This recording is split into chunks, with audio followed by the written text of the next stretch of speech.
Oh my God, the audio's not.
Randy, we got a problem.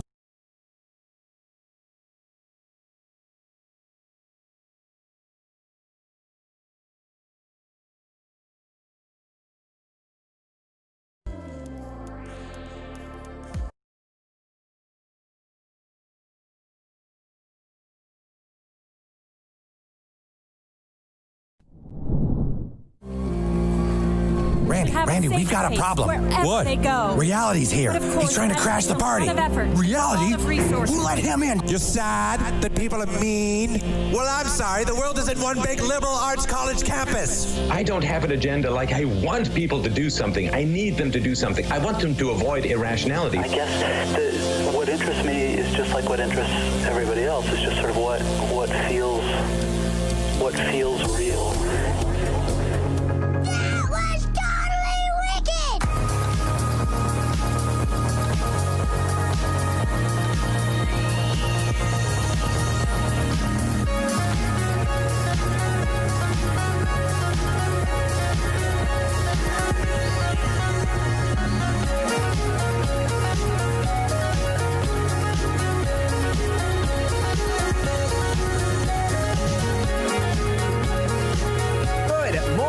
Ladies and gentlemen, welcome back to another edition of Real News. You can tell by the volume of my voice how excited I am about this morning's show.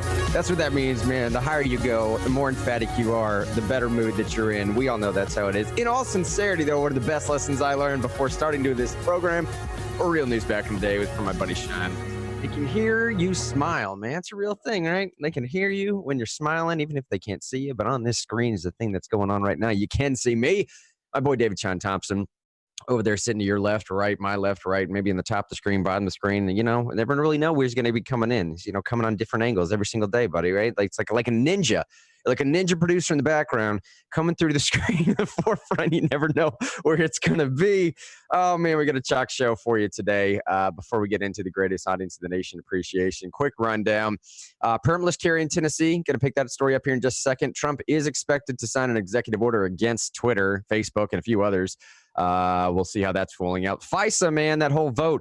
It's like I was just telling Sean before we got on the show. I spent some time yesterday prepping some of these stories, and then sure enough, waking up this morning having to follow up with update stories because the stories I prepped yesterday either don't make sense or don't make sense in context anymore because the FISA vote for now has at least failed, at least stalled anyways. We'll have much more up on that. And let me get to my boy Shine real quick for one other story I want to tag during the greatest audience in the nation appreciation segment. Shine, buddy, how you doing this morning, man? I'm fantastic, sir. Fantastic. I don't know if you could tell this morning, I was really interested in having audio on the intro. That's why we had to play the intro a couple times. But it worked out. And, man, look how handsome Mr. Henry looks with his Real News Tumblr You can have your own if you go to realnewsradio.live. That's right. You can get your own at realnewsradio.live. By the way, too, we're gonna put some other merch out on there. We're just slow rolling that, just giving people a taste. You can get a little tumbler right now. You can get a little 3/4 sleeve. We're gonna put some shirts up for the ladies, put some shirts up for the kids. They even have like baby onesies that we can do in there. I don't know, man. If you got a kid and you want them to be repping Do you Real really News, think let us there's know. a market for Real News baby onesies? You think people are I don't that know, into dude. Real News? I did love that response. Smash like if you want to buy Real News baby onesies. Like you're thinking, right. oh, my daughter's going to have a new baby. I need a Real News onesie. Do you really think there's a market for a Real News onesie? I don't know. Possibly. One day, though, Shine. One day, yes.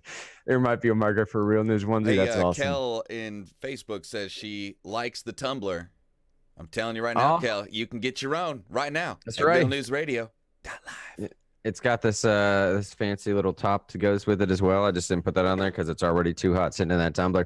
Kelly also said in Facebook, yeah, but they can't see your enthusiasm if you're wearing a mask. That is correct. They can't see your enthusiasm if you're wearing a mask. Hey, greatest audience in the nation appreciation segment here. Some of the members of the audience are going to hate me for this, but whatever. I'm going to tease the story real quick as part of the greatest audience in the nation appreciation segment because I'm just asking for a little bit of help for myself and also just a little bit of help for society in general. In the show notes there, all right, you're going to scroll down. You'll see if you click on the Evernote link, it's broken down by national stories, local stories, all that stuff, rather local stories than national stories. About halfway down through the national stories, you're going to start to see some headlines that will tell you Minneapolis mayor calls for charges against arresting officer in George Flynn's death, an Ice Cube Twitter post, a video of some of the protests / riots / whatever you want to call them now. Doesn't necessarily matter. Some of that stuff taking place. And I don't know, man, just real quick, I'm going to get into these stories later on. We're going to flesh it out a little bit later on. There's a bunch of other stories you need to get to this morning, though, because everyone's giving you fantastic commentary on what's going on with this stuff right now with the George Flynn stuff. And frankly, I don't necessarily disagree with most of the commentary that's coming out, which is why we've been a little bit lax on it, because it's, man, everyone's covering that side of the angle for you. Everyone's pretty much hitting it dead on. But the one thing that I'm not really seeing people touch on right now is, I don't know, man. It just seems like the pattern is too recognizable. You hear what I'm saying, Sean? Right? Like this stuff is moving too quickly. Okay. The pattern is becoming too recognizable to be organic. It seems like there's a little bit of manipulation going on, and I can't quite figure it out yet. This whole divide and conquer strategy, this whole story initially started with just, I don't know, tamping down police brutality, of worrying about the authority state, and all that made sense to me. It made sense to me because it was a natural transition out of this COVID-19 shutdown. Man, I said the word again. Out of this shutdown, it was a natural transition out of this shutdown period of us already sort of worrying about an authority state. Okay, that made sense. And then you get a reaction like this, and then you couple it with people being shut down for 2 or 3 months, sort of this pent-up anger, this pent-up aggression, right? And it's just it's a melting. It's not a melting, but it's at the boiling point. That made sense to take this collective anger and sort of laser point it at the authority state that we thought was at least in large part, if not partially, responsible for what we just come out of. But what I'm starting to see now, and I've went into this too much to just tease it at this point. Sean, if you could do me a favor, buddy, if you could find where I'm talking about in the show notes there, like I said, it's about halfway down. If you could pull up the tweet from Ice Cube there. It says Ice Cube on Twitter showing a picture implying that an officer was a staunch Trump supporter. All right, show that to the audience. This is a little bit of what I'm talking about, okay? So what you're seeing right now is one of these major problems. And again, we started from it being this collective idea of us trying to accomplish something great. Okay, finally, dude, how many of your friends have you seen this post now about, comparing the picture of the guy you're seeing on the left, the police officer, with Colin Kaepernick kneeling? Seems like everybody was on the same page. And honestly, dude, to some extent, I found myself finding a lot of my friends like not even necessarily trying to virtue signal about this, which is a really cool tipping point almost, man, where most of the time you just see someone like Black Lives Matter hashtag, but people were writing full on diatribes about this. They were writing paragraph after paragraph after paragraph, expressing their true emotions about this thing, man. And then quick shout out to one of my buddies, Jared Stevens from back in the day, man, I wish I would have pulled his Facebook post about this. I'll pull it and put it up there for you tomorrow. Because he kind of pulled this whole thing talking about, like, I don't know, man, just be a little bit careful about how this divide and conquer strategy is accomplished. Look at what we're looking at right now. A wolf in wolf's clothing, the demons are among us. Now, clearly the implication here, there is no other implication to be drawn. This isn't even a slight or marginal insinuation at this point. This is straight up saying wolf in wolf's clothing, the demons are among us. Obviously, what he's saying is that this cop is a Trump supporter, i.e., part of the reason why you see a Caucasian police officer with his knee on an African-American's neck is because he's a Trump supporter. There's a problem with that, though. Sean, if you could pull back to the show notes, open up that Snopes article. It's directly into the one that you just opened that from. It's not the same guy. Who you're looking at is not even the same dude. It's a totally different guy. It's an entirely different guy. This guy is like a satire artist on the right. He's a dude that goes around and sort of mocks Trump supporters. He masquerades as a Trump supporter. He puts himself off as, I don't know, he's a Canadian satire artist, I think. I'm pretty sure.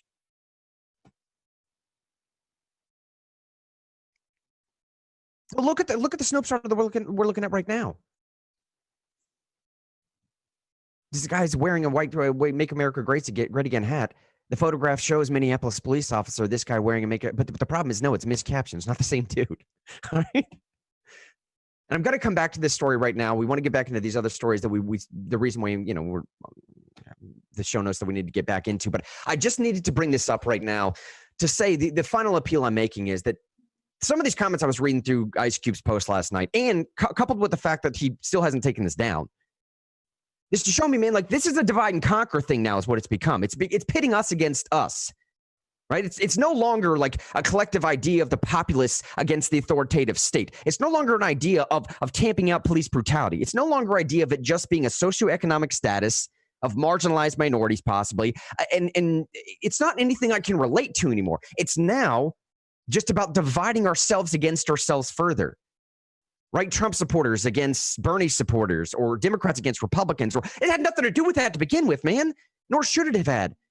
But the fact that this isn't down, and the fact that the comment sections are basically saying, go read some of the comments. Some of the comments are basically saying, it doesn't even matter if it's the right guy, because the guy on the right's a racist too, so he needs to go also. Like, what, dude? We've lost the plot. I don't know, man. I just had to get that off my chest. It's been wearing on me since last night. Here's the part of the greatest audience in the nation appreciation segment. Then I'm going to go into some local news. Help me with this, okay? And I know that's going to be a dumb request, but help us here at Real News stop spreading some of this nonsense. Stop spreading some of the divisiveness. Stop spreading some of the hatred. Pour back into that ideal of how we can help each other. Pour back into that ideal of what we have in common with another, the struggles that we have. Even if you can't empathize, I've said multiple times in this show, dude, there is no way to empathize for myself. I got this from South Park. You can sympathize with what it is to be an African-American. I can never empathize with what it is to be an African-American. Find those points of commonality to basically show that I don't know what it's like to have to struggle like this. I have no idea, nor am I ever going to have any idea what it's like to have to struggle like this on a daily basis. But to pit us against each other, man, that's antithetical to what we started with here. And we were riding on such a good thing, man. And now, dude, you're seeing the media coverage in the back end of all this. It's the same pattern again. It's the same pattern again, man. Look at the media coverage. Don't show these yet, Shine, because it's just wasting time. I'm just wasting time. But you can see in the show notes, there's a bunch of videos now of officers' cars like running through crowds of people breaking into Target and just stealing stuff, of just general destructions, of busting out car, police officer windows and pouring milk and other, stuff everywhere, and just like throwing rocks around and stuff. And dude, it's just like we're here. We're already here. Within a day of this thing happening, the pattern's played itself out yet one more time. Now we're back in that tribalist mentality, right? Now it's which barbarian camp is going to be better than the other. And now you hear that same similar rhetoric pitched yet one more time that's specifically meant to divide. I guess all I'm asking for one more time is, dude, focus on terms of unity. And I mean that specifically. I mean using particular words with your friends and family over the next couple of days that will unify and not tend to segregate. Of asking people to look past, I don't know, some of this nonsense, bro, and just get back to where we need to be. I'm rambling, but I'm not meaning to. It's just, whatever. Sean, if you want to hit any Facebook comments, if they're there, if you have something to let me, saying that too, let me know. I don't know, man. Maybe I'm off on that. Maybe I'm not. I'm just like, I just saw that pattern unfolding far too quickly. We're less than 48 hours off of this whole thing, and we're already into the same exact cycle that stuff like this always happens from, bro. And again, importantly, I think it's in large part due to the chamber, the pressure cooker is the best word, what we just came out of. You get what I'm saying? Sorry. Go ahead, Sean. I totally agree that there was kind of a unified narrative of there was no one that was okay with what happened. Nobody. Everybody was speaking out against what happened. Everybody. There was no division. I mean, maybe, I didn't see any. Did you? Did you see anybody try to defend the police officer for killing that guy? Not one person. It was a unifying thing and saying this is not, as Americans, not as the Democratic Party or the Republican Party or rich or poor or black or white. Everybody was against it. Everybody said this is injustice. And people trying to say, no, we're the ones who are the only ones allowed to be outraged is weird and, like you said, divisive. And I think considering the landscape we're in, I think people should try to stay away from divisive things, especially when it's not divisive in the first place, especially if it's already a unifying thing and not, I don't know. I totally agree with what you're saying, and I think the more important than even telling people about this story is like throwing it out there. Don't be divisive. Yeah. Right now. It's very important, and you should act like, I don't know, and I should act. Maybe I shouldn't say you. I should act like the society working well, everyone working together, people not fighting, all hinges on my action and my words. That's how I want to act. And I know I'm trying to sound like a kindergarten teacher right now a little bit, but like things are just too weird right now. It's not a good time for divisiveness. So maybe that should be the way I should act. Hey, Kelly said on Facebook, the cop deserves to be charged and convicted. Quick update on that. If you want to check out the show notes, there actually is a link that goodness, because Minneapolis mayor, skipping my mind for a second, Minneapolis mayor calling for as much. He's basically said, he's came out and called for the local attorney general, I mean the county of which that took place in that county's attorney general, to charge that officer as well. And he was asked a follow-up question, well, what about federal charges? Because the FBI has actually been brought in on this investigation as well. And he said, I'm fine. I'm calling for the FBI to bring charges also. So, this stuff, it's moving so quickly on both sides, man. I'm just hoping we don't lose either a sense of objectivity or outside of losing the sense of objectivity, like losing a sense of humanity as well, right? They were terminated, not just the officer who was in the camera shot, but all 4 who were on scene have been terminated, is what I've heard. Yeah. So that is somewhat of an update. And you're like, they've been terminated, but they haven't been fired. That's not normally how this goes. Normally people are put on administrative leave, paid leave, or even unpaid leave. But I think it was a really good sign that these people were terminated immediately. All 4 of them, even the officers who allowed it to happen. Which does point to that we may get arrested in the future. Yeah. Oh, yeah.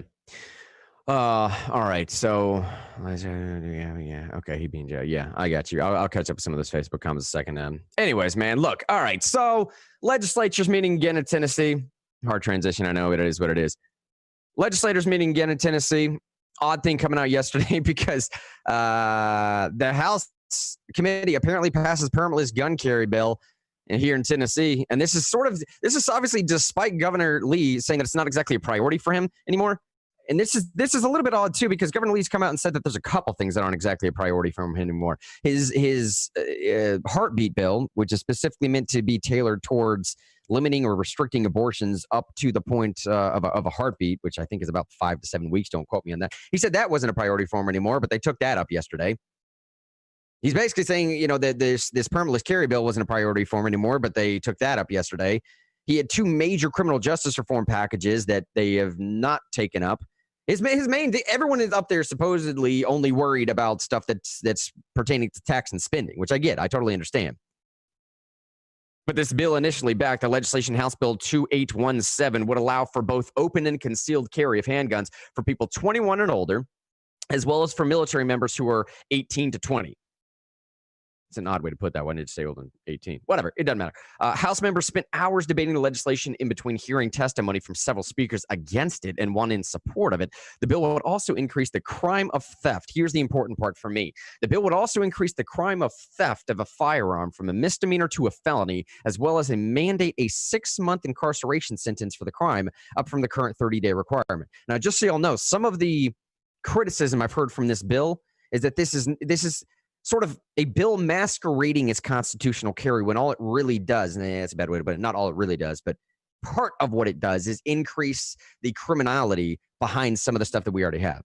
As I just mentioned, the bill would increase crime of theft of a firearm from a misdemeanor to a felony, as well as mandate a 6-month incarceration sentence for that crime.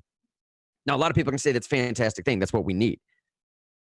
But some other people are saying it doesn't really do much, for where the constitutional carry.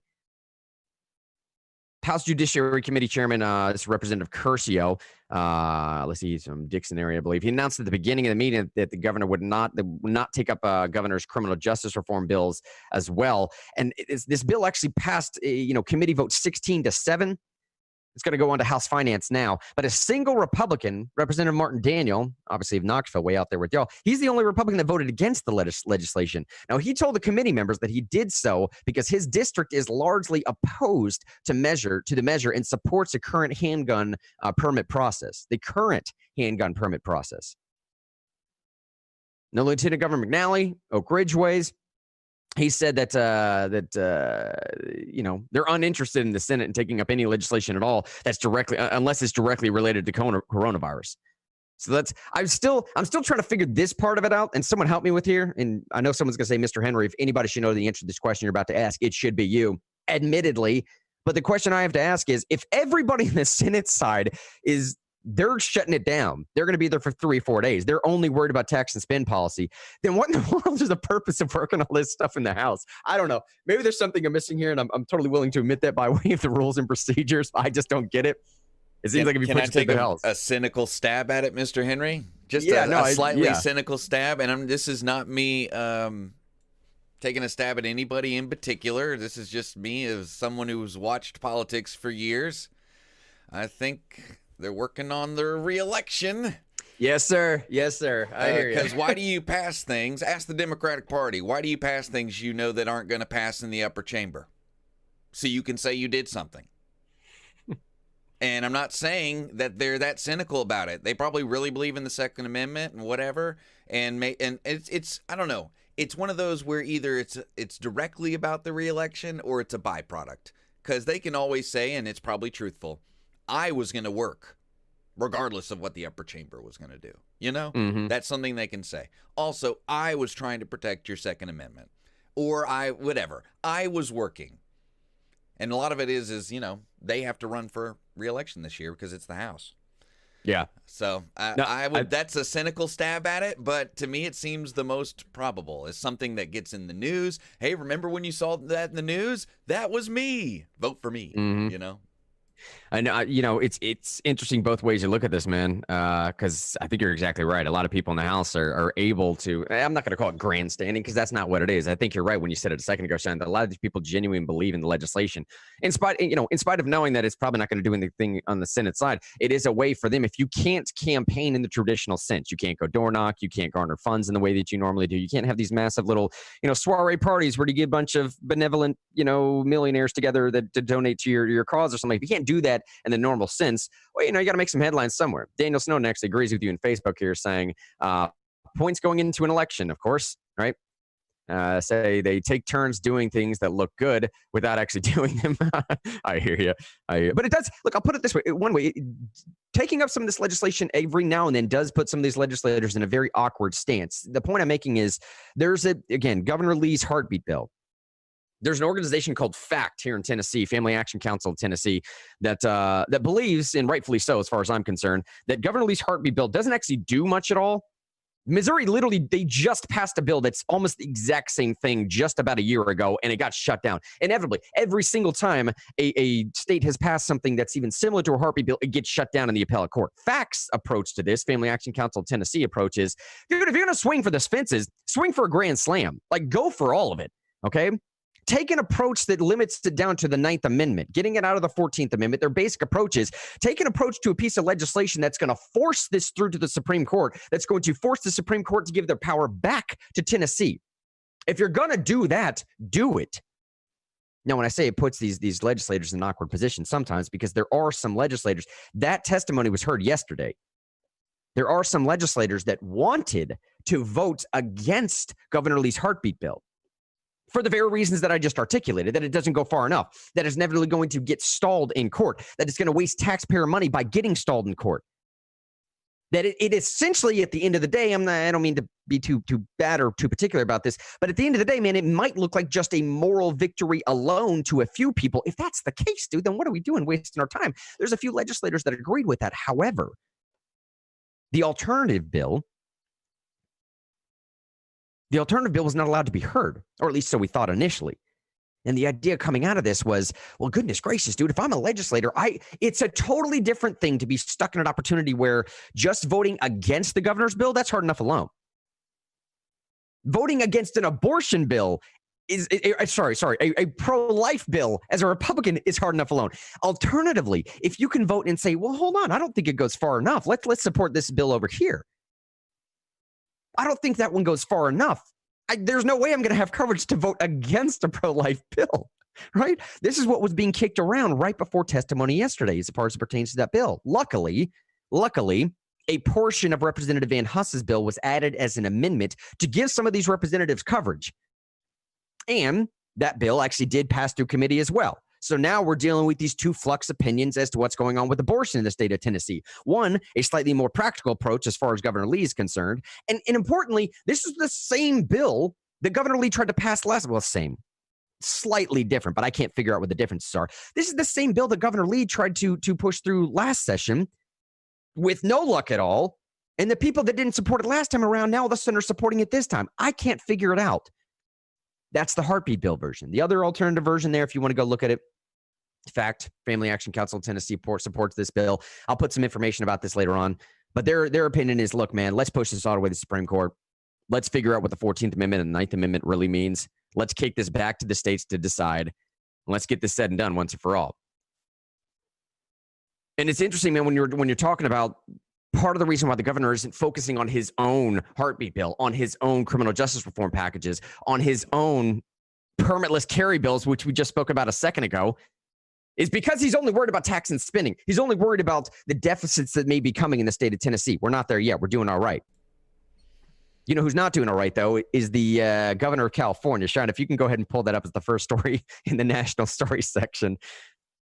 Yeah, it's this Axios story, man, and there's a video in the top of the Axios story. Sorry about sending it to you that way, Sean. I don't know how to download these videos any other way. If you could pull it up and let me know whenever the video is ready, we'll play the video itself, because I'm telling you, buddy, let me just preface this for the audience here. Seems to be that any money let's for just states let Governor would be Newsom tell it himself. Go ahead. Position of the White House seems to be that any money for states would be premature. What's your response, sir? Well, it's not charity. I mean, a year ago, Jake, we were running a $21.5 billion surplus. And here we are at $54.3 billion budget deficit that is directly COVID-induced. We have been managing our budget effectively, efficiently, paying down our long-term pension obligations. We had a bond rating that went up twice last year, the highest in decades. So we're not looking for charity. We're not looking for handouts. It's social responsibility at a time when states, not just California, large and small, all across this country, cities and counties, large and small, all across this country, are facing unprecedented budgetary stress. It is incumbent upon the federal government to help support these states through this difficult time. Well, the House passed a bill on Friday night with money for states, but Senate Majority Leader Mitch McConnell has suggested it's dead on arrival. Can you explain what you think will happen to California if the federal government doesn't give you money to help you out? Well, the same folks that say it's dead on arrival, I hope they'll consider this. The next time they want to salute and celebrate our heroes, our first responders, our police officers and firefighters, consider the fact that they are the first ones will be laid off by cities and counties. The folks that are out there, the true heroes of this pandemic, are healthcare workers and nurses. Those county health systems have been ravaged. Their budgets have been devastated and depleted. The budget counts depleted since this pandemic. They're the first ones to be laid off. So we've got to square our rhetoric with the reality. 20% of Americans are unemployed. In a few weeks, over 100,000 Americans will have lost their lives. These are Depression-era unemployment numbers, and we have to own up to that. So I'm not looking to score cheap political points, but I do want to make this point, Jake. We have an obligation, a moral and ethical obligation to American citizens all across this country to help support cities, states, and counties. All right, Sean, I wanted to play that entire clip, the whole 3 minutes of it, whatever it was, just to make sure that I'm not losing my mind here. Now, keep in mind, we just came out of a story of Governor Lee basically saying, I'm going to sacrifice all of my bills that I wanted to push this session just to make sure that we can figure out our own tax and spend issues, to make sure that we're not getting into a situation like California, to make sure that our surplus is still going to be okay. And one thing Newsom did say that is technically correct, because I wanted to look this up for sure, they did go from having a $21.5 billion surplus last year to now, as a result of lost revenue, they're looking at a $54.3 billion deficit in the state. Now, part of that might say, like, hey, you handle your spending, buddy, okay?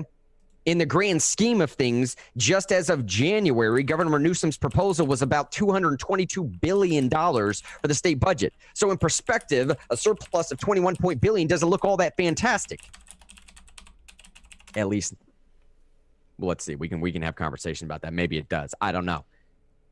But I wanted to play the clip in the entirety, bro, because I don't know. Help me out. Am I losing my mind? It seems like what Governor Newsom basically just said is, you have a moral imperative to give us money because I'm holding them hostage. We got a hostage situation going on. If you don't give me money, federal government, I'm going to fire our heroes. Like, what in the world? What just happened, dude? Firefighters and frontline workers and police officers, they're the heroes of this state. And, if you have a moral imperative to pay me, because if you don't pay me, well, I'm going to fire them first. What just happened, dude? What did you went from the hero yourself to the villain all of a sudden? That was a quick turnover. You know what I'm saying? Am I missing something? I'll read what he said. Here's exactly what he's saying. The next time they want to salute and celebrate our heroes, our first responders, our police officers, and firefighters, consider the fact that they are the first ones that will be laid off by cities and counties. Really? Word? For real? Is that standard protocol? How is that standard protocol? And if that's not the standard that every state or city runs by, then, dude, this is just like not just a blatant misrepresentation. It's not even disingenuous, buddy. It's a straight up hostage situation. Am I too far off here? Facebook comments, tell me if I'm wrong. Shine, tell me if I'm wrong here. I'm seriously trying to make sense of this, bro. Because when I heard him say this yesterday, I thought, like, dude, is that... I'm honestly trying to admit maybe I'm not seeing something. Maybe the budgetary process actually does look at emergency responders, police officers, and hospital workers to be the first people to be laid off. Now, why that wouldn't make sense, I have no idea. And that's why I get in this logical conundrum of like, dude, there is no way that can make sense. How many other billions I just told you his state budget proposal, $222 billion. You're telling me out of that $222 billion, there's not something else you're going to cut before the absolute necessities? Bro, even a minarchist, a version of libertarian philosophy, I suppose, would say that, like, yeah, we need government for the most minimal of things. Even some minarchists would say, like, all right, okay, maybe roads, maybe officers, maybe firefighters, or let's say at least some libertarians. If you don't want to follow me in the minarchist road, at least even some libertarians would say, the point I'm making is those that don't like the idea of government being around, there are even some that would say, well, for the most minimal things possible, like roads or police officers or firefighters or something, bro. That's like the only thing the government should be providing. Now, granted, there's a lot of libertarians that say, no, privatize all that too. It makes more sense. That's fine. The point I'm making, though, Shine, it's like, dude, what are you talking about? Even those that buy into the ideals the government shouldn't be around for anything are saying that is one thing they should be around. So the one thing the government should be around for, you're cutting that first? What does that mean you're leaving? Grant, we have to have fresh needles for heroin addicts and marijuana for people who are sad or something like that. I don't know. I mean, to me, it kind of speaks to when you had. Did you verify that, by the way, that they did have a $21 billion? I did. Yeah, last year was $21.5 billion surplus. So now what does it mean when deficit. you have a little bit drop in income, and then your budget deficit jumps? To me, what is the X factor there? I think it means that California had huge interest payments that it was paying. Huge interest payments. I think that something that's weird, not just for California, but for everyone, is that everyone's first instinct is let's cut firefighters, police, and whatever, all those things that he mentioned, and not just like tell the banks to screw off, right? Like Iceland did. I mean, I guarantee you that's what he's thinking is like, I need to pay these interest payments. In my opinion, I think they're probably super over leveraged. And the fact that they got a huge hit in their income probably raised their interest payments. And I don't know. You can find articles from the past 5 or 6 years where they may have had a $21 billion surplus last year. But under previous governors, they've had $1 billion shortfalls and $1 billion. Oh, every year, you're 100% right there. I was trying to find the year that they had an $80 billion deficit. And I thought it was 2015 or something like that, but I didn't find it while you were talking. But you can go through and find projects that they've spent $40 billion on, like that bullet train from Los Angeles to wherever it was that ended up costing way too much. They've tried to build that they didn't actually finish. They've tried to build tunnels they haven't finished. They've started a number of state projects that have been super bloated, super expensive, and are not even done yet. And we'll go to I'd love to go hit the Facebook comments if you don't mind, because they really seem to enjoy this topic. That's the main reason I started talking. But Eric says even with the bailout, they would just raise taxes, create new ones, raise salaries, and make more pension and I guess Social Security promises. Daniel Snowden says firing cops is first in my platform too. He's one of our anarchist friends. He is funny.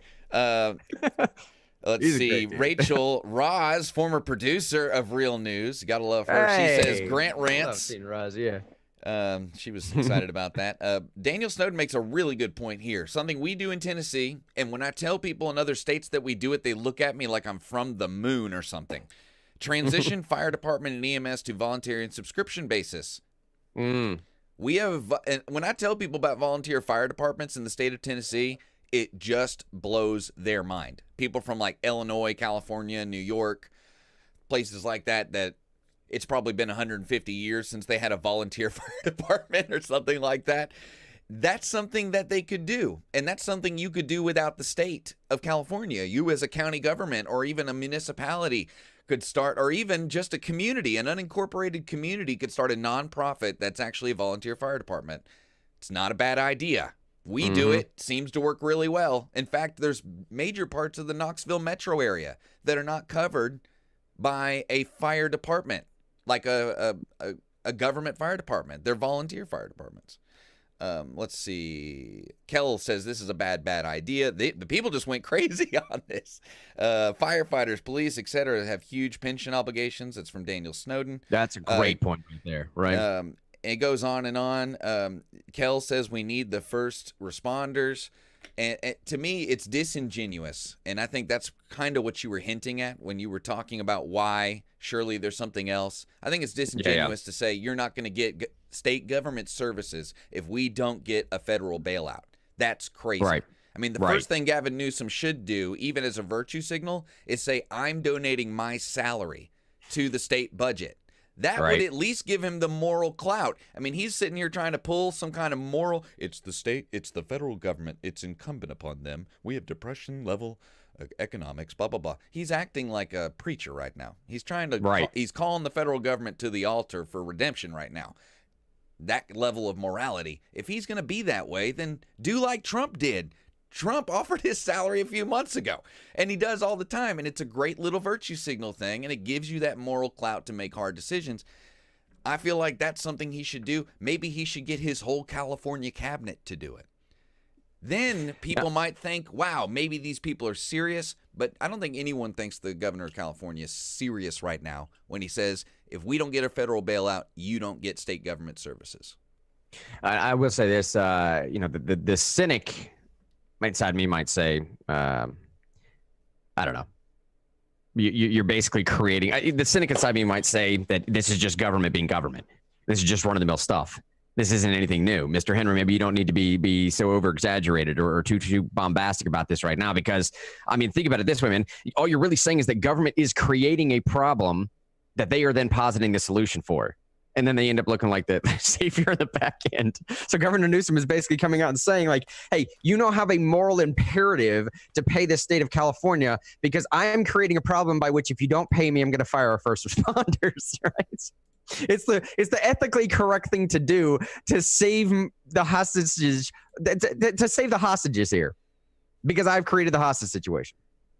And that's the cynical view. Now, Daniel Snowden, I think also you could say it's a cynical view or not, but he hits a very good point when he says firefighters and police, et cetera, have huge pensions. Maybe that's part of the reason why they're being focused on first.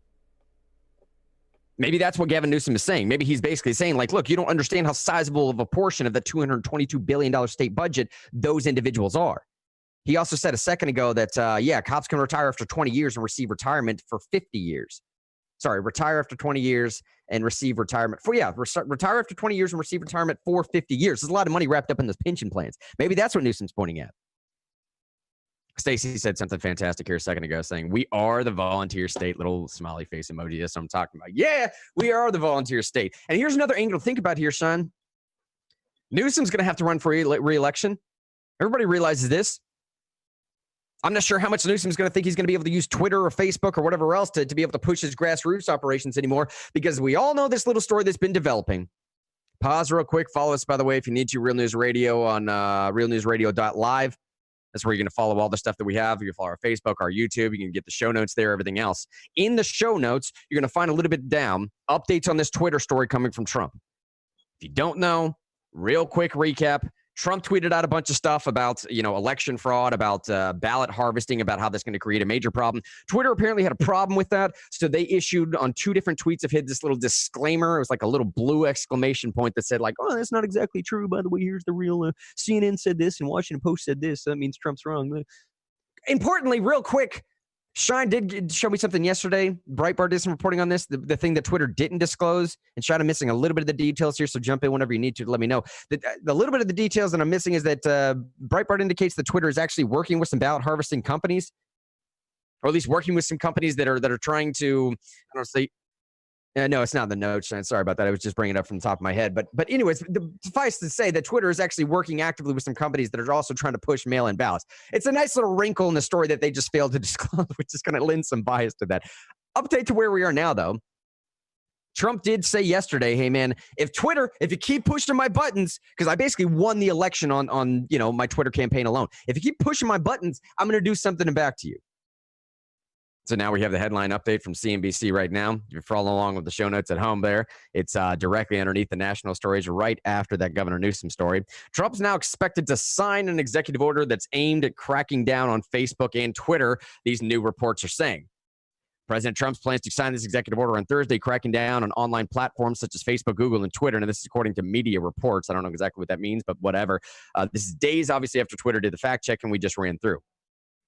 The order would, quote, push the Federal Communications Commissions to tighten its oversight of online publishers and clarify under Section 230 of the Communications Decency Act, according to a working draft obtained by Reuters. Goodness gracious. Sean, can I give like a minute, like 45 seconds to pause real quick and just give ourselves a bit of a pat on the back?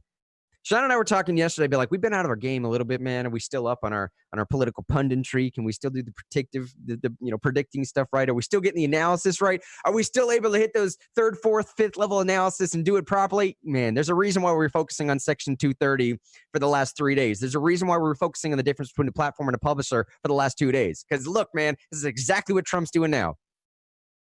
We told y'all it was coming. Now, frankly, I think Sean and I might have a little bit differing opinion on whether this is a good thing or a bad thing when it comes down to it. But look, we're hitting the analysis right.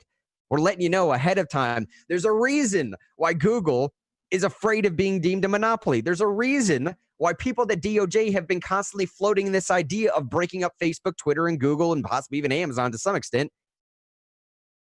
And there's a reason why we're trying to break down what the difference between a platform and a publisher was, because that's what's about to happen through Section 230. Section 230 has become a lightning rod in the debate over this online content. Going back to the CNBC article.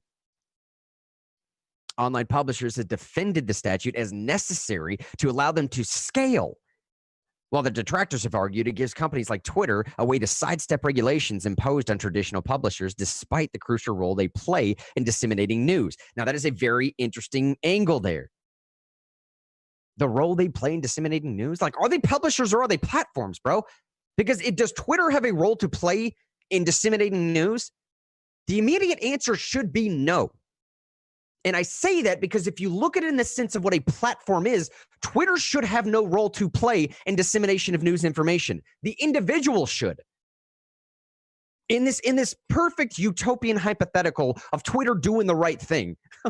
That's an awesome sentence right there, right? Of Twitter just doing the right thing because they want to. In this perfect hypothetical utopia right now, it shouldn't be Twitter or Facebook that has any role to play in what is published or not published, what is pushed or not pushed as far as news or newsworthy. It should be the individual. And in an Augustinian sort of Socratic sense, whatever is truth should rise to the top. The natural organic vetting process should take care of it for us. Are you following me here? I don't know. Like, what do they do in ancient Greco-Roman times prior to Twitter? What did they do before? I don't know. Was it the Philosopher King? Maybe it was the same thing, okay? Maybe Facebook and Twitter are just the new age Philosopher King. Maybe that's all that's going on. Priest class. It's more priest class? Yeah, okay. If you're not following the religion, you get thrown in the pit and sacrificed to the god. You know, that's what it is.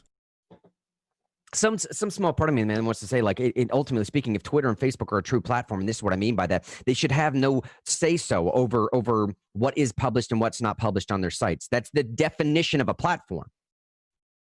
So as far as this last statement up there, you're seeing the show notes of despite the crucial role they play in disseminating news. I don't think they should have any role to play in disseminating news. Now, I get it. Yes, they do. Because I've always said before, Twitter is breaking stories that CNN are catching up to. But that doesn't have anything to do with the fact that it's Twitter breaking the stories.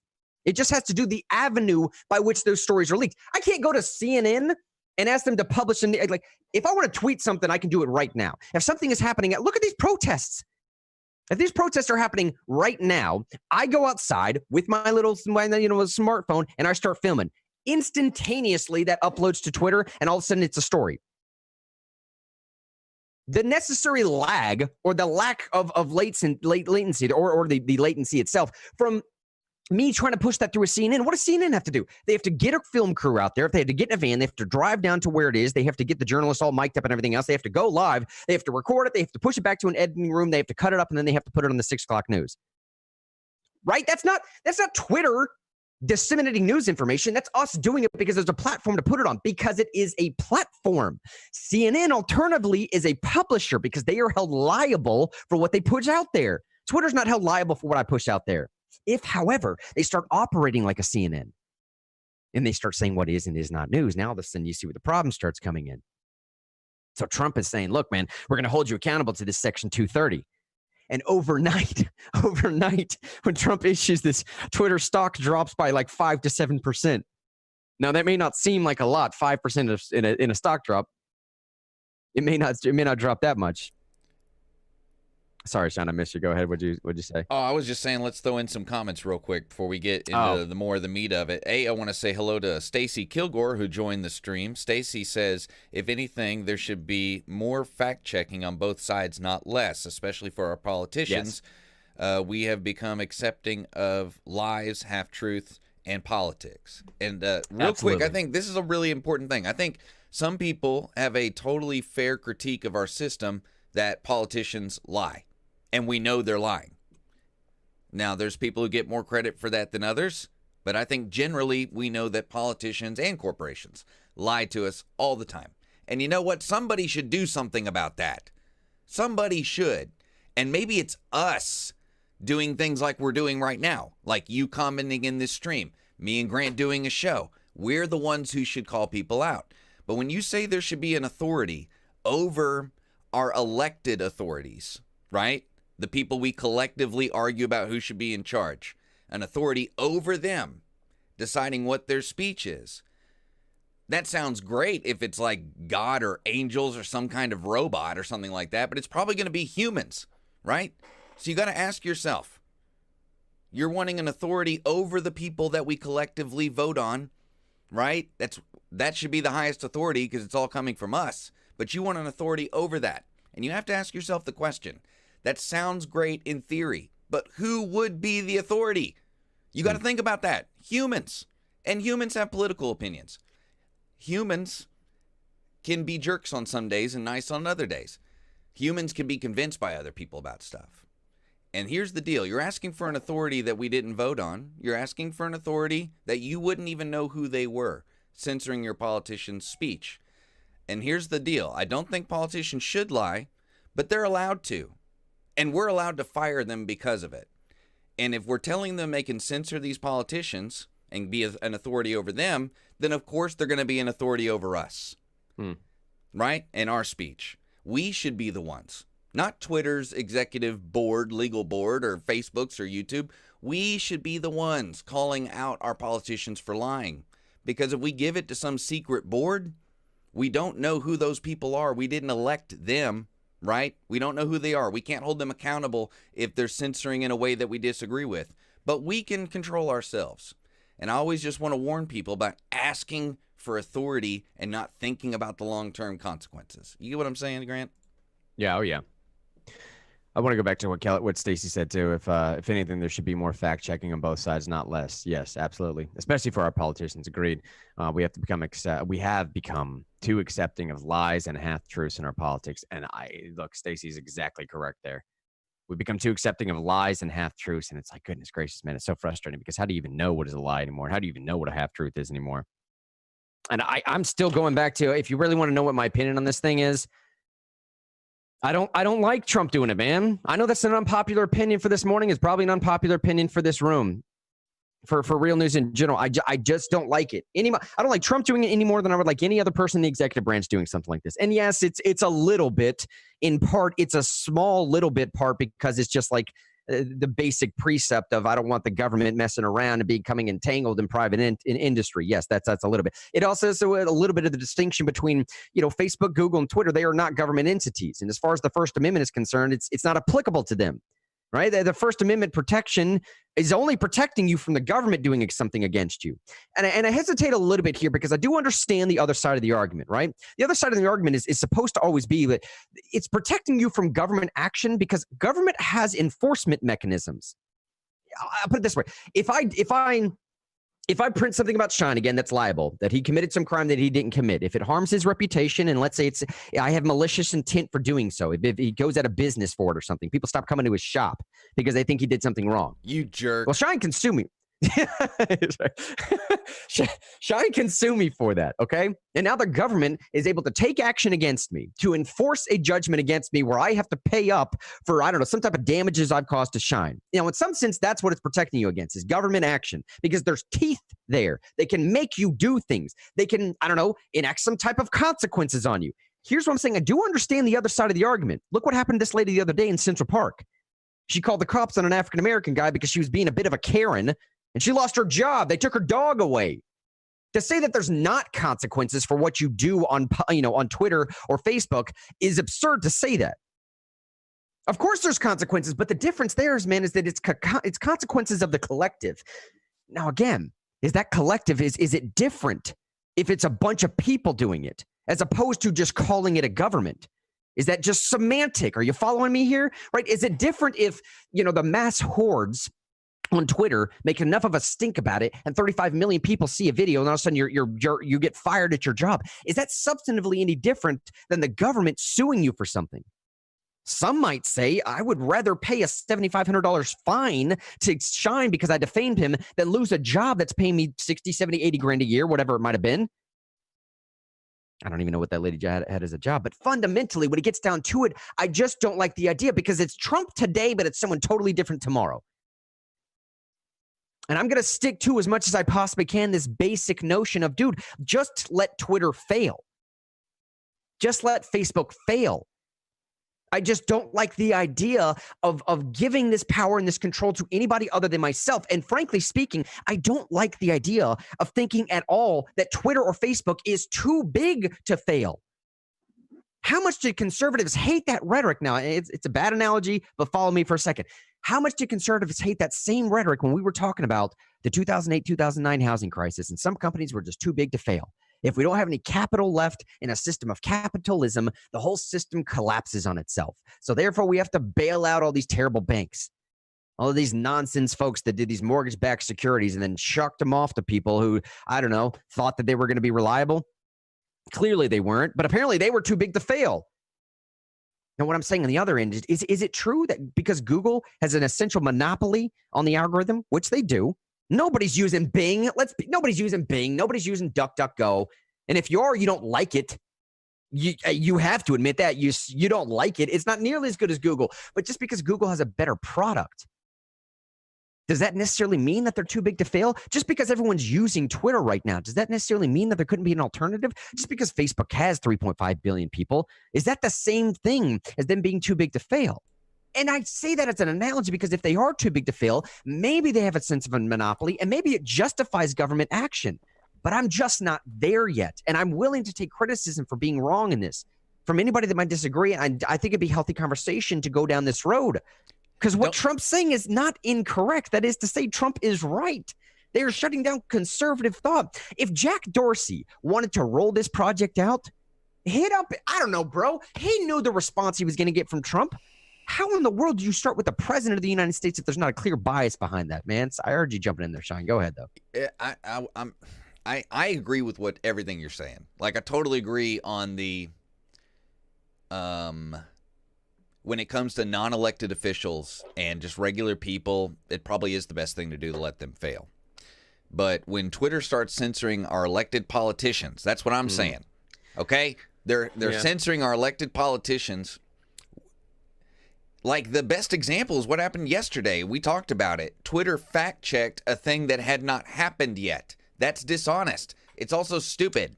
You can't fact-check something that hasn't happened yet. And here's my deal. They're allowed to lie. We're allowed to fire them. By giving someone else power to fire our politicians, because that's what we're really doing, okay? We're giving someone else power to affect elections, to affect how we perceive politicians, things like that. That is giving over our power. That's ours. And who enforces what power we're supposed to have? The government. They're the only ones, right? I can't go attack Twitter, right? I can't, take on Twitter. I'm not an institution. I have to go to government to do that. And I just think that if you're giving that power over to Twitter, then why even have elections? If they get to decide what people can say and what they can't say with our elected officials, why even have elections? And I think that there's definitely a grounds on FEC grounds, right, to not censor politicians' speech, not have any organization do that, because it in my opinion, should be a violation of election law.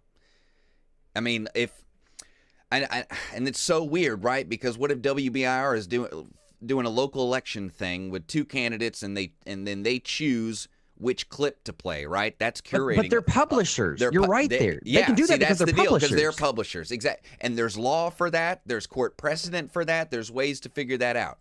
And I really think this comes down to, this isn't about the evil of Twitter or the stupidity of Trump. This is about the laziness of our legislature. And I said this yesterday. The legislature has not updated the law that pertains to these kinds of companies since 1996, right? 24 years ago. Most of the lifetime of the internet. I mean, people weren't really on the internet in large numbers till 98, 99. So basically the whole life of the internet, we've had legislation that was not worked on correctly. And because of that, you had companies that got special protections. Because they got special protections, they have cornered their market and became somewhat like monopolies. To me, it makes all the sense in the world that television and newspapers and other forms of media that have restrictions that they do not are failing, and these other companies, Twitter, Facebook, and YouTube, are growing. That's what happens when the government protects certain parts of an industry. And we see it all the time. That's how really monopolies happen. It doesn't happen because people are so savvy. This isn't the 1800s. It's 2020. Monopolies happen when government allows it to, in my opinion.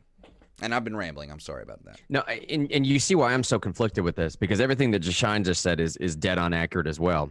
Clearly, there are things that we need to deal with on the one hand as far as censorship, and clearly there are things we need to deal with that. The simple factual matter is that this has become a sense of the new public forum. This isn't just me talking. You can actually look up right now this Politico article linked in the show notes here. Appeals court ruling suggests little legal traction for Trump's anti-Twitter campaign. Now, courts in the D.C. area, the D.C. Circuit Court is seen as sort of like the precursor to the Supreme Court, right? They basically said, like, nah, dude, I'm sorry, we're not going to shut down Twitter for you. Your First Amendment claims here are not going to work. And they actually have said, the same thing here, that it's prohibiting governmental speech. Similar argument to what Shine just made. Freedom Watch contends that because the platform provides an important forum for speech, they're engaged in state action. That's kind of a good point, right? They are engaged in state action, even though they're not a state entity. It's what I said before. It just becomes a semantic argument at that point. You're just not calling it government, but they're doing the same thing. Going on to say, but a, quote, private entity who provides a forum for speech is not transformed by that fact alone, is what the court said. Just a private forum a private company because they provided a forum for free speech doesn't transform them into a governmental entity. Now, oddly enough, this is where I'm stuck, though. It's because Freedom Watch is exactly correct. Like, you're doing the same things. You're shutting down politicians. And I'm a bit fearful still, though, dude. God forbid. This is my real fear. My real fear with all of this. Daniel Snowden said on Facebook a second ago, what Twitter and Facebook are doing is publishing. But they're saying it's commentary. So that seems reasonable to me. Eric said, responding a second ago, saying true, but the behemoth social media platforms drop their bias. Everything counter to their fact checkers bias will be deemed as fake news, conspiracy, and outright ignored. My real fear with pushing these companies like a Twitter or Facebook out of government action, my real fear by pushing them is going to be one of two things. You either hold them accountable to become a platform, or God forbid you actually turn them into a publisher. Goodness gracious, dude. Could you imagine how terrible it would be if Facebook, Twitter, and Google actually became publishers? Like, seriously, we think we have a lack of news right now? We think we have lack of opinion right now? Go look at Sinclair Media Group. Go look at how much Fox actually owns. Go look at the Disney Corporation, bro. ABC, ESPN. There's like 5 or 6 little people that are controlling the strings of what seems to be this illusion of choice. We think we have 700 different news options to go through right now, but in actuality, it's not that much. Now, granted, with the new startups as a Breitbart or a Daily Wire or whatever that one that Tucker Carlson is running on his spare time, yeah, you get some slight alternatives, but by and large, it's the same 5 or 6 major corporate entities that are controlling all this. Could you imagine if all of that was consolidated even further? And now all you have to go to is just Facebook or Twitter. Now, some cynics might say, Mr. Henry, we're already there. That's what it already is. You just proved that point a second ago. Hey, Mr. Henry, we're already there. You just proved that point a second ago. You just proved that point a second ago. But do you hear what I'm saying, buddy? Like, if we push Twitter and Facebook into becoming publishers, we would essentially then say, like, goodness gracious, dude, like, Shine, we've seen what's happened with Twitch. When they take a rando and somehow validate this person. If we did that, though, if the government did that, wouldn't that move the Overton window enough? If you can break up, if you can break up Twitter, Facebook, and Google and be successful, right? Why couldn't you use that as court precedent to go after Viacom, Disney, Fox? Why wouldn't you be able to do that? Maybe the Overton window needs to be moved. That's what I'm saying. And to me, there's not an institution big enough to move it in this place. Because it's only going to go with government protection. The information is only going to go in these toilet bowls of Twitter, Facebook, and Google. That's where all the info is going to go. It's going to go into their toilet and into the sewer of our life, right? That is the future. And they have every incentive to listen to corporations and not to regular people.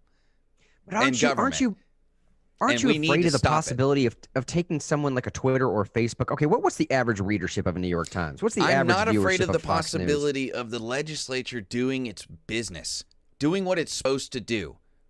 These were there is no regulations, basically, on these people. Are there regulations not for companies like this? Yeah, sure, valid. I'm not afraid of the thing that makes has made all of our reality possible, which is stuff from our legislator. I mean, not all our reality, but like all the thing. We've solved a lot of problems with our legislators since 230 years ago. I'm not afraid of using the same process we've used to solve many problems, including things like slavery, really difficult stuff like communist Russia. We've used the legislature to figure that out. Why would I be afraid of trying to figure out and trying to update the 1996 Federal Communications Act? Why would I be afraid of that? Well, and yeah, I will it could agree go with you. wrong, but like it needs to be updated. And maybe they could update it again, Grant, if they didn't do the right thing. But they need to figure out one of the biggest businesses in the country. It's like one of our biggest exports, if you think about it.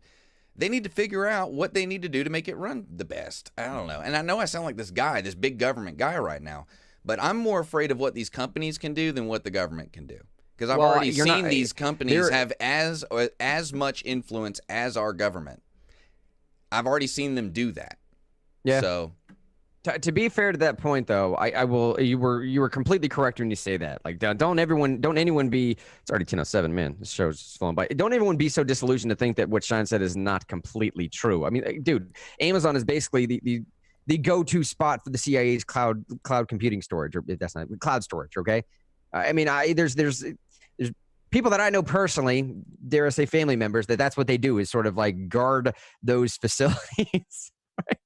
The Amazon is intimately involved. And the more you intermingle these private corporations with what the government is doing, the easier it is to pierce that veil, as they say, to pierce the veil of a private corporation because you're no longer operating as a private company. And, Facebook and Twitter are arguably doing to some same extent as well. What Sean said is exactly correct. And let me be completely clear. I have no problem at all with updating Section 230. Frankly speaking, I have no problem at all with holding these companies accountable to Section 230, to hold them accountable to be platforms and operate as platforms. I just am slightly fearful that the more the government pushes to every, action, there is an equal and opposite reaction type thing. I'm only slightly fearful that as we hold them more accountable to be platforms, we will push them into be publishers. Look at Amazon. Amazon owns the Washington Post. Bezos knows what he's doing. He just said, how can I be a little bit more influential? I got this Amazon thing taken care of. I'll get Whole Foods. They'll then provide food as well. And then, I need to provide the narrative as well, too. So I'll just buy out Washington Post. This is Carnegie stuff, man. This is old school. This is back in the day. This isn't new. I'm afraid of what happens if Twitter all of a sudden starts a publishing arm, which they have announced they are thinking about doing. I'm afraid of what happens if Facebook announced a publishing arm with a built-in audience of 3 billion plus folks.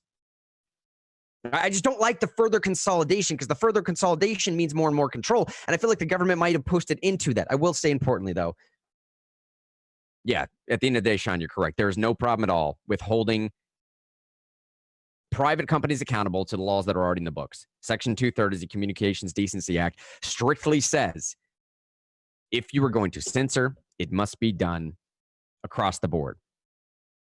If you're going to censor, it must be done in a ubiquitous sense. It must be done to every single player in the exact same way.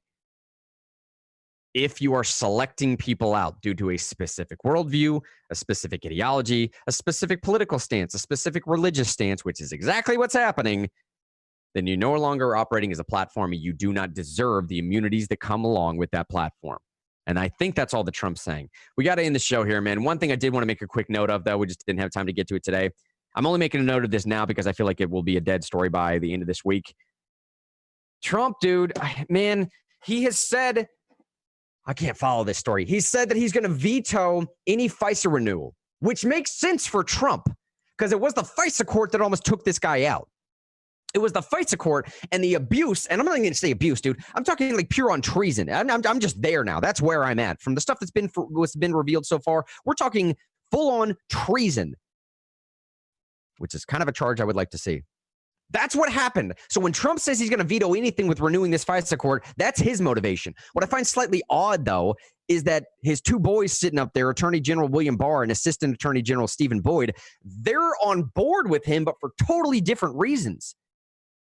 Trump wants to veto it because it did him a personal wrong. He had a personal vendetta against the FISA court. I don't know if it's just a revenge thing and he's going to change his mind later on, but that's fine. The fact that he's there now not renewing FISA court, I'm all about that, man. Anything that stalls the circumvention of the Fourth Amendment, I'm with you every single day. Please give me back the Fourth Amendment. Attorney General William Barr, though, he's come out and said, I support Trump vetoing the FISA in a current form because it doesn't go far enough. All right? It's like, whoops. Attorney General says that in its current form, it's too restrictive, meaning that it doesn't give the government enough tools to spy. Same thing that Attorney General, Assistant Attorney General Stephen Boyd said. He said on Wednesday that this bill's amended version, the one that eventually went up to the Senate, quote, would unacceptably impair the government's ability to pursue terrorists and spies. And my personal little caveat add-on is and American citizens, but don't worry about that. So I don't know how this is going to come out. I still can't quite determine the source of their disagreement here. I don't know who's going to win out. I don't know what that's going to look like as far as the PR spin going forward, but I do want to bring this up because importantly, there was an update to the story this morning. The House was supposed to vote on this last night, and the first time ever that they were going to use this proxy vote system, they've stalled that vote, though, since. Opposition from both Democrat progressives, oddly enough, are now falling on the same page as some libertarian folks, or arguably even Republicans, for very different reasons, mind you. But nevertheless, that's fine as far as I'm concerned. We got to play that McCarthy clip from the House yesterday going off on proxy voting. It was so good. We got to play it. In fact, we should do a whole show on the proxy voting thing tomorrow. It was so good. Just know that the FISA renewal vote has failed for now. We'll see if they pick it back up later on. Democrat progressives are now on the same page with at least some Republicans. We'll see what happens. Some other stuff in the show notes we'll get to tomorrow. But for today, we're signing off. Hey, man, love each and every one of you. Seriously, I say that at the end of the show, but you know it's true. We do this for the sake of building the community for y'all. Hey, hit us up if you need anything else at all. My name is Mr. Henry, signing off for David Shine Thompson. We'll see y'all tomorrow.